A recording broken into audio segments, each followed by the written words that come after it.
mga shes! Samahan nyo nga kami today sa mabilisang lakwatsa. Eto nga at mag-breakfast muna kami dito sa Pancake House kasi maaga kami umalis sa bahay kaya di pa kami nakakain. Nag-order lang kami ng tapsilog and pancake.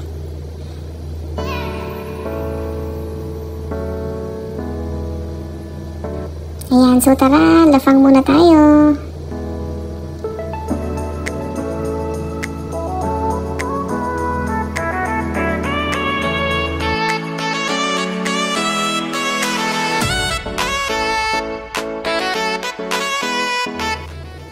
Ayan, so quick lang talaga itong mga jay kasi nga paluwas muna ang mga person para magpalamig.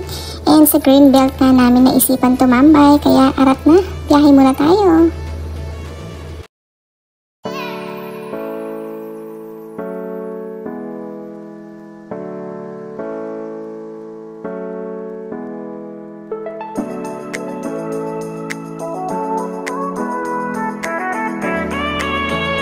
At dahil nga napagdidiskitahan ko ang perfume nitong mga nakarang araw, kaya nga dito muna ako agad nagpunta sa Dior para bumili ng isa sa mga favorite kong perfume.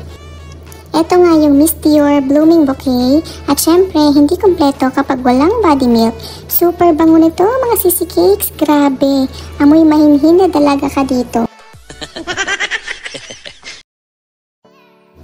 After nga niyan is nag-ikot-ikot muna kami, so nakita din namin itong isa pa sa bet kong perfume. Syempre, YSL Libre or Libre. So hanapin nyo na lang sa Google ang correct pronunciation.